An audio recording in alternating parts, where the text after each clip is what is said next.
नमस्कार मित्रांनो, मी तुमचा भाऊ जगन्नाथ आणि तुम्हाला मी आज शिकवणार आहे फास कसा लावायचा. म्हणजे फास लावून कसं मारायचं ते आज तुम्हाला मी शिकवणार आहे या व्हिडिओमध्ये. तुमच्याकडे जर फास लावायला जर रस्सी घेण्याचे पैसे नसतील तर असल्या चिंध्या गोळा करू शकता तुम्ही. त्या प्रकारच्या पॅन्टेच्या वगैरे असल्या चिंध्या तुम्हाला कुठेही भेटतील. मशानभूमीत किंवा कचऱ्यामध्ये असले चिंध्या कुठेही तुम्हाला भेटतील. त्या दोन चिंध्या तुम्ही असं बांधून घ्यायचं आहे आणि एक मोठी अशी लांबडी रस्सीगत असं करून घ्यायचं. त्यानंतर तुम्हाला एक झाड शोधायचं, झाड किंवा डाम किंवा असं शेड पत्रा असलेलं असं एक शोधायचं आहे काय तर, जिथे तुमच्या गळाला असं बांधून तिथे तुम्हाला लटकू शकता आणि तुमचा जीव जाऊ शकतो. तर अशा ठिकाणी मला एक हे गावलं आहे, एक झाड गावलं. त्या ठिकाणी मी तुम्हाला फास लावून दाखवतो आणि जीव कसा जातो ते दाखवतो. चला कॅमेरामध्ये आपण.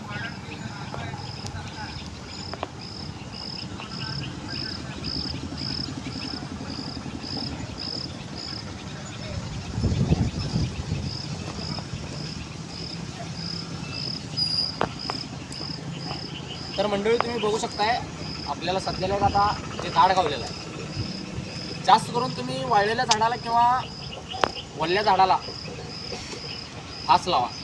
कारण जेव्हा तुम्ही फास लावून मारताय तेव्हा तुम्हाला स्वर्गात जागा नाही, नरकात पण नाही, दुसऱ्या जन्मी लगेच तुमचा रिझल्ट